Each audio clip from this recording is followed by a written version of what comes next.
Bonjour à tous, on est à un petit peu plus d'une semaine de l'Euro et donc j'ai décidé de vous livrer 5 prédictions, entre guillemets, des choses qui pourraient selon moi se produire pendant ce mois de compétition en Allemagne. Alors, j'ai pas la science infuse, ça vaut ce que ça vaut. S'il y en a qui se réalisent, bon bah tant mieux, sinon voilà, c'est le jeu. J'essaye de vous donner un petit peu... vous livrez l'avenir, voilà, c'est comme ça, on va appeler ça comme ça. Et on commence tout de suite. Alors, la première chose que je sens arriver, je pense pas être le seul, mais sait-on jamais, c'est que la Géorgie va être un énorme flop. Alors, il y en a qui vont certainement se dire, mais qu'est-ce que tu nous emmerdes avec la Géorgie, toi? Bah, le fait avec les Géorgiens, c'est qu'ils ont deux attaquants qui font leur trou, on va dire ça comme ça, Kvaratskhelia et Georges Mikotadze. Alors, c'est vrai qu'une équipe, c'est pas simplement deux joueurs. Mais d'un autre côté, ils pourraient, les deux, là, porter la Géorgie cet été, bon, jusqu'au bout. Faut quand même pas déconner, quoi qu'il faudra regarder la Géorgie qui gagne l'Euro, ça doit valoir bien cher. Mais de l'autre, bah, si il y a une blessure pour l'un ou l'autre au mauvais moment, c'est-à-dire par exemple la Géorgie se qualifie en huitième de finale, bon, faudrait quand même se lever tôt, parce que leur groupe sera composé du Portugal, de la République tchèque et de la Turquie. Donc si la Géorgie se qualifie en huitième, pour moi ce sera peut-être en tant que meilleur troisième et encore. Et si en huitième, l'un des deux manque, oh bah ça va être un carnage. Alors quand je dis qu'il pourrait porter la Géorgie, il y a deux solutions en fait pour les Géorgiens. Soit effectivement, bon bah ils flopent, voilà, ils terminent dernier, on n'en parle plus, ça va, c'était cool. Ou alors, on va peut-être pas aller jusqu'à parler de la Géorgie de 2024 comme le Danemark en 92 ou la Grèce en 2004, mais ça pourrait être une équipe un peu comme la Suisse il y a 3 ans, qu'on n'attend pas des masses parce que, bon, dites-moi franchement qui voyait la Nati en quart de finale de l'Euro 2020. Voilà, quand on a su qu'ils allaient affronter l'équipe de France, je pense que il y en a pas beaucoup qui auraient misé un copec sur eux. Bref, donc voilà, la Géorgie, ça a double tranchant, mais pour moi, non, ça sent la plantade assurée, comme pour la Roumanie, l'Ukraine, etc., etc. Ensuite, on va s'intéresser quand même aux pays organisateurs, l'Allemagne. Alors, je le dis franchement, et Dieu sait si ça m'emmerde, parce que la Mannschaft, vous le savez, c'est une sélection que j'adore. L'Allemagne, pour moi, cette année, c'est huitième sûr et quart de finale, mais vraiment grand max. Genre, si l'Allemagne va en quart de finale cette année, ce sera déjà incroyable. Parce que, vu les choix de, comment il s'appelle, de Nagelsmann, je comprends pas pourquoi bon, après c'est lui le coach, et puis si ça passe et que l'Allemagne va au bout, bah on s'inclinera, c'est tout. Mais là, de but en blanc comme ça, ouais, si les Allemands ils vont ne serait-ce qu'en quart de finale, franchement les mecs on pourra les féliciter parce qu'en plus, petite stat comme ça, la dernière fois qu'un pays organisateur a remporté l'Euro, c'était la France en 84. Ça fait déjà 40 ans, mais la France, j'en toucherai deux mots après. Donc ouais, les Allemands, je les vois pas aller plus loin que les quarts de finale. Je pense qu'ils vont quand même se qualifier en huitième parce qu'avec il y a quoi? Il y a l'Écosse, la Hongrie et je crois que c'est la Suisse à voir. On s'en fout. On verra ça plus tard. Donc ouais, non, les Allemands pour moi ça va pas au bout. Quart de finale, grand maximum. Ensuite, vous l'avez vu à ce magnifique maillot qui m'a coûté un certain prix. L'Angleterre. Bon, je vais parler de façon très crue, mais il faut dire les choses comme elles sont. Si l'Angleterre gagne l'Euro, je veux bien qu'on m'en coupe une tout de suite. Voilà. Parce que ils n'ont pas réussi à le gagner il y a 4 ans. Alors qu'ils ont joué la majeure partie de leur match à domicile. Donc, puis en plus, l'Angleterre, c'est pas une équipe de manche. Genre cette année, il y aura encore du monde. C'est pas... on parle pas de la Serbie, de la Slovaquie, de pays comme ça, quoi. On parle quand même de l'Angleterre, c'est quand même incroyable. L'euro existe depuis, je crois que le premier, c'était en 1960.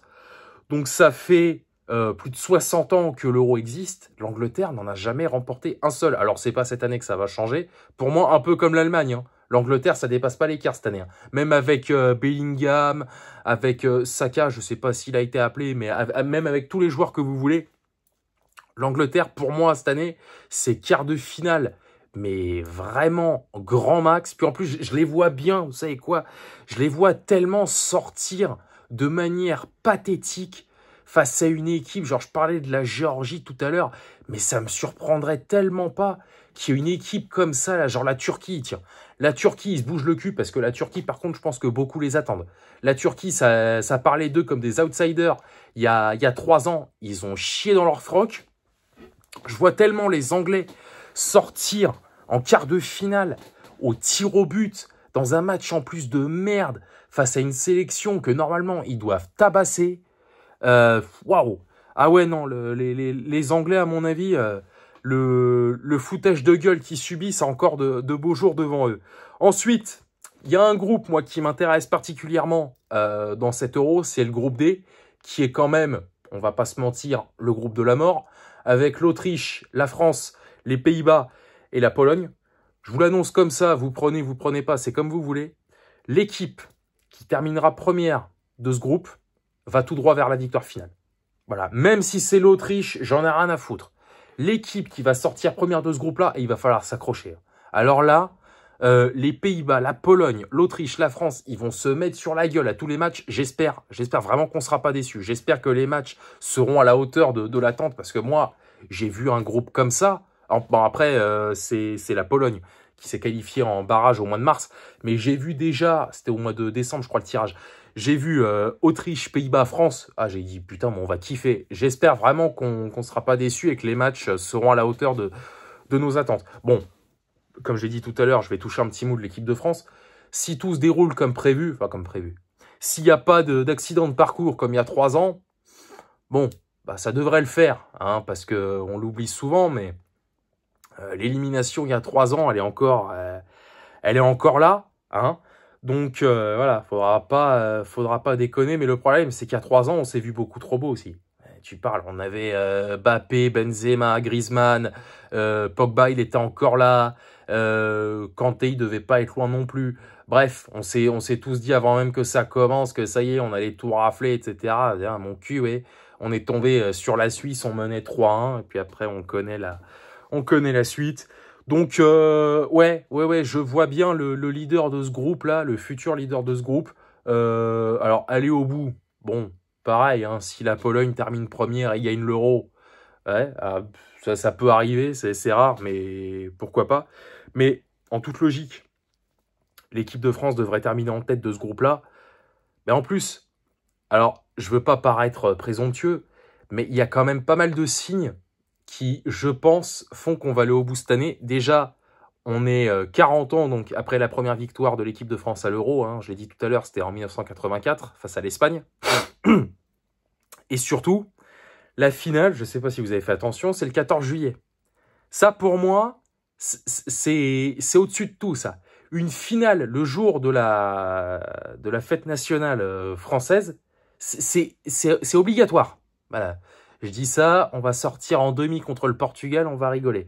D'ailleurs, avant de passer au dernier point, petite mention aux Portugais, aux Belges, j'en ai pas parlé, bon, parce que ça vaut pas le coup, les Belges, on sait très bien qu'ils vont pas aller au bout. Les Portugais, ils ont une belle génération, un peu comme les Belges en 2016 finalement.